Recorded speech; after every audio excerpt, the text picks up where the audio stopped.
Okyalaba okwanjula n'embaga. Oli omwana bananga nkuba era olwamaze okumukuba akayimbako nagamba nti ate leka atabeere nga mukubira ddala embaga. Bwetyo mukwano kulekayo mulango tugenda kuba nga tukutuusaako ate omukolo gwaffe ogwokubiri nga bw'oba wakatoyingako musawo yaffe esooka tukutuusizaako kwanjula kw'ababiri bano bwe tugenda ate okulaba embaga yaabwe. Omwami ye Joseph Makanga ate omukyala ye Dr. Margaret basinkana ku Kingstone University. Omanyi kye baakoze babagatidde wali eri ebukoto ku St. Andrews. Omwami ye yasoose okutuuka ngera bwe tukimanyi nti omwami omugole omwami yaba alina okutuuka naye yabadde ayimiridde bw'ati ng'atunula kalisolisi alabe ekiri emabega ng'ani ajja ye Dr. Maggie. Dr. Maggie nga yambadde pure white snow white gown nga nungi ng'ejja yeekulula mpola mpola. Omwami yagambye natusimayaga ngamba ono princess wange yatuuse. Kyabadde kirungi nnyo. Oluvannyuma bwe bamaze okubagata ate ne bagenda ne beekubisa ebifaananyi ku Serena naye nga mu kutuukayo batambulidde mu ziri emmotoka ezaalagirwa zi Range Rover Sport. Bw'oba oli wakupangisa Range Rover Sport ku mukolo gwo bajetingira mu 1 million n'okweyongerayo kakati bano bataddeko nga 6. Can you imagine? Ezo sente ziba zigula mmere ku mukolo gwa muntu bano bazitambuliddemu. Oluvannyuma ne bagenda ate ku reception ku Hilltop enaggulu eyo nno gye twalabidde kye bayita mane bumaari faranga shiringi kubanga decoration yabadde mulungi keki nga nungi engoye zibakyusirizaamu nga nungi. Omukolo gwadde gw'abagagga omanyi abazadde kye baakoze ne bagamba nti bannange baana baffe mwetaaga entandikwa temulina kutandikira na kupangisa temulina kutandikira na kusula wansi temulina kutandikira na kuyiiya nti bane tunaabeerawo totya. Ne babawa ekyapa mu mannya gaabwe mu kifo ekimu ekyebbeeyi wano mu Kampala bane bamakanga nga mugenda kubanga mutandika bulungi obulamu. Kati kutuuseko embaga yaabwe tova ku Delta TV tukole yenze Sharita mazima wanvu.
Netugayita mu butembe gyemirembe gyenjogerako.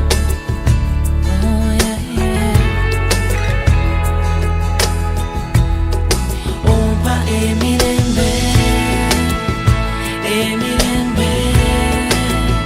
gannesimye. Ompa emirembe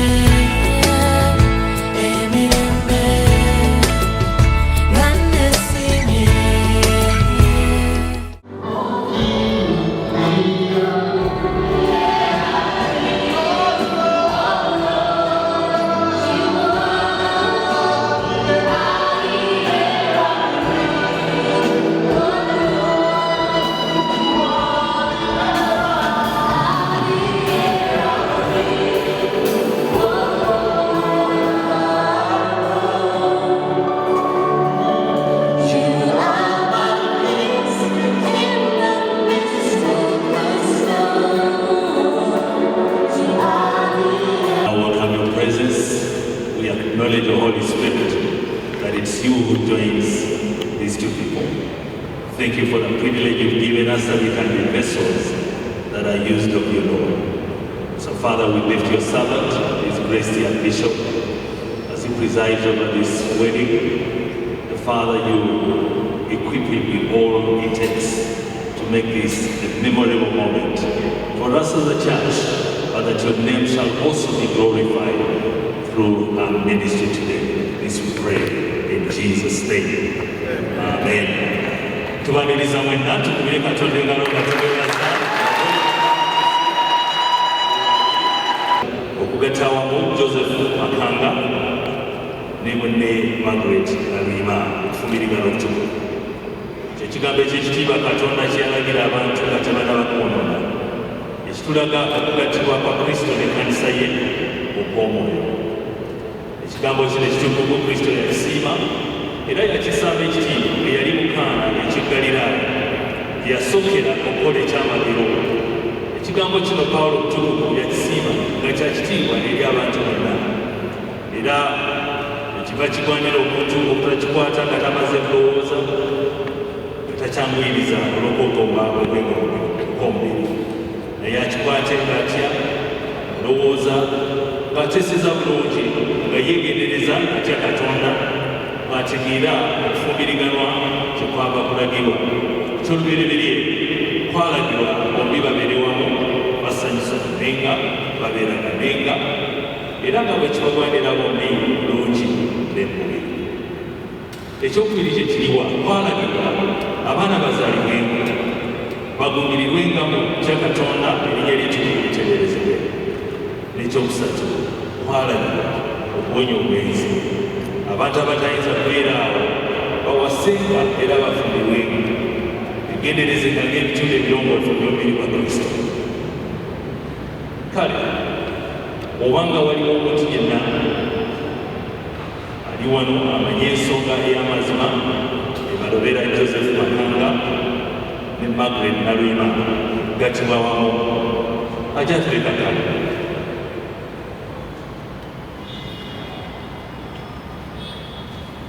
Oba oluvannyuma asirike busirisi ennaku zonna. Ekyo nakyo tukyebalize Katonda. Joseph Makanga ne Margaret Nalwima mbagamba era mbalagira mumwembi nga bwe mulinda ku lunaku luli olw'entiisa olw'omusango ebigambo eby'ekyama by'omutima ebyakisibwa ebiraleka. Kale kumukumu Joseph abalina ensonga ey'amazima galole okufumbirigana kinyama mbere mufumo mutukuvu nsaba ensonga eyo Joseph gyatuli olwakulu.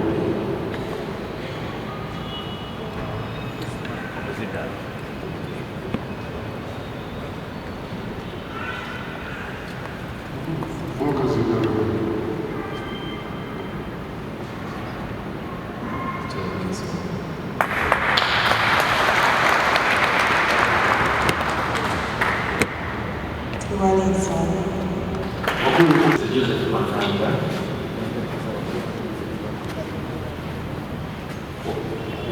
kuwasa Margaret Nalwima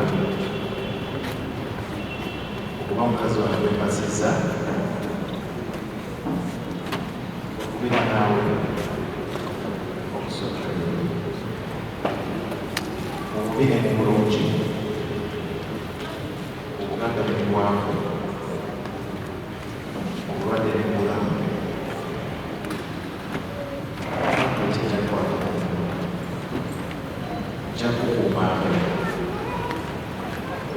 okutuusa okufa ekwetwawota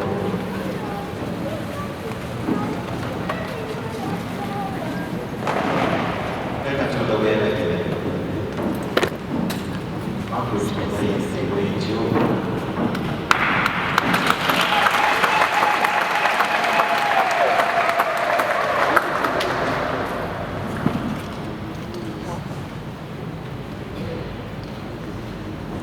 Margaret Nalwima. Maybe Margaret Joseph Makanga. Wabazee wangu. Okubeera naawe okusooka leero.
When I don't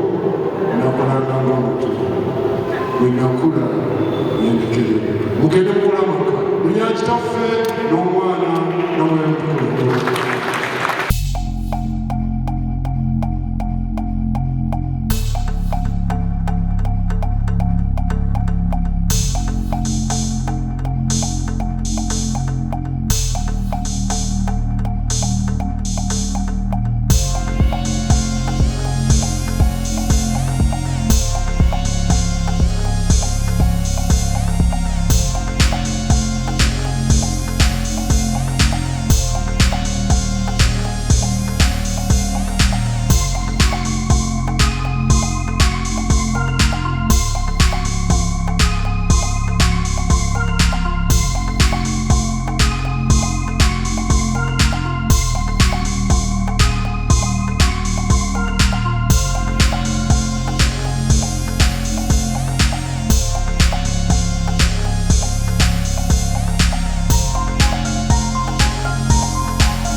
Makanga, congratulations.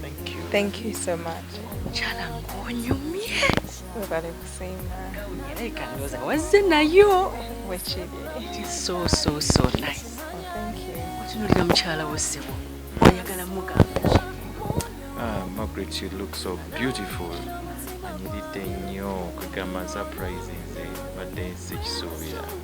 Nanaaba mulungi nnyo bw'ati, especially in this beautiful gown. Omwami wonna wabadde. Nange omwami anyumye. Oh my God. Sure. Wasinze okunyumira bwe mutunuulira wa wasinze okunyumira. Bannange yenna anyumye. Omanyako ku kyagenda okuba. It's a bit. Yeah. Naye saakiraba kyonna nga kikaminga together. Yeah, but he looks so good. Ekimugambe. Baby, you look so good. Thank you. Muli mutya bannange olwaleero? Olunaku lubadde lulungi nnyo lubadde lutandise luli beautiful right from the saloon. Church ebadde ennungi nnyo nga Archbishop Kazimba atugatta ne bagesi baffe kiba munene yatugase. Nammwe muli banene. Tuli banene nnyo.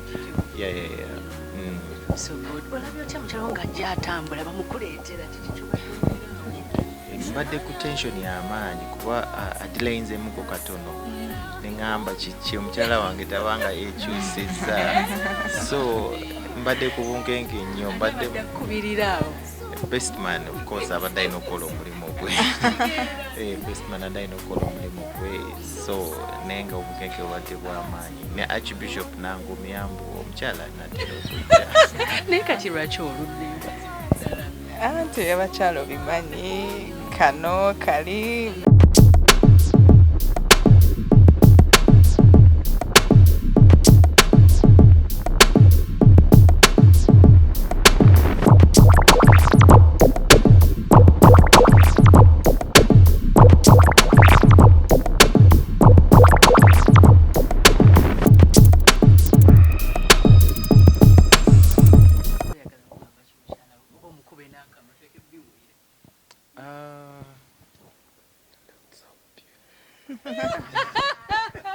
batukoze bubi nawe oyagala muddamu nakama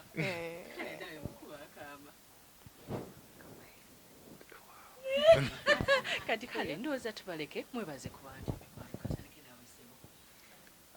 twebaza abantu bonna abamakinze ekintu kino okufuuka gye kiri twebaza first of all Katonda atuyambye Katonda yatukolera okwanjula okwali very beautiful n'atukolera embaga asoose tuwa kiro ekyankuba but we're hoping for the better kubitegeeza mukisa amina so twebaza nnyo bakadde baffe abatubeereddewo, twebaza nnyo tulina committee eri very powerful ekulembedde omukyalo oyo Monica Nakyambadde, Prosi, Martin, Jeff, Raymond, Ronnie, bagayi batuyiridde omubiri, Samari simanyi na kyamugamba, batuyiriddewo nnyo omubiri.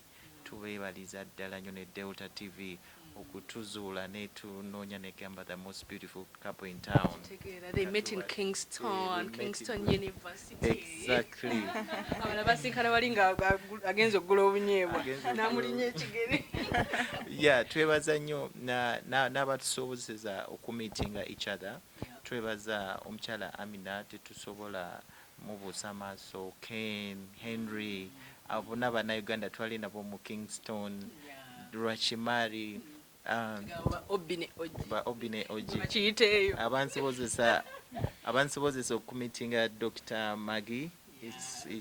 Doctor netosa. Siri mwangu. Siri mwangu. I've never been. Let's say paka wano. Twebaza nnyo bonna Mama Hope bakadde baffe.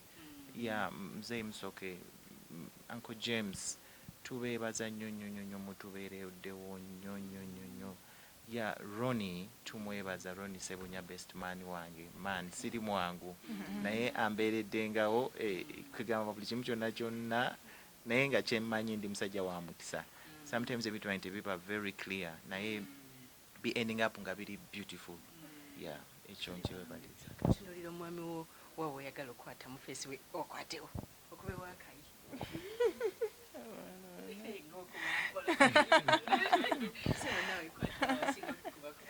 Oh my. Webale kwagalana naye ani asinga okwagala munne? Obanze. Bekiri. Naye nze nsinga. Munyigeemu awo nze asinga okwagala nze. Agamwe hage. Congratulations. Katudde ku best man ne Metron mulonze abantu abalonje. Walonze best man yakumachingirako ate nawe n'olenda Metron yakumachingirako and I can tell nti basanyufu kulwammwe. Mwebale nnyo. Kale nyabo. Kiri kitya? Kyakabi. Kiri massive. Kyo kyawedde kirungi nnyo bannange. Abagole baffe tusanyuka okubalaba. Mwebale kugirira munyumye. Mwebale kubeerawo Jose kubeereddewo because you're my very good friend. Nange njagala omwagale omukuume nga nze bwendi kuzampa ogirina. So mbasabira Mukama abawe obufumbo obulungi. Wano. Tegera nawe.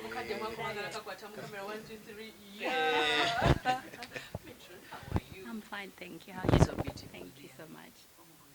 And Nange, my bride, look at her. She's just the most beautiful bride. I'm so proud of her. And the best man, you guys, oh my goodness, the chemistry. You look so Thank good. you. Yeah. Nyenga, thank you so much for making me part of this. Just know you're my inspiration. Mukama abakuume mubeere happy throughout mufumba bamwe. Ate njagala ekitabo ekyabalongo. Mbasabira. Njagala mutu abalongo. Saalongo ne Naalongo. Eno honeymoon takiwona. Kale kati baleka ate bagende abagole baffe tukyagenda maaso n'embaga yaabwe ebifaananyi babyekubisiriza wano ku Serena ate oluvannyuma tugenda top enaggulu eri wa mulembe maama.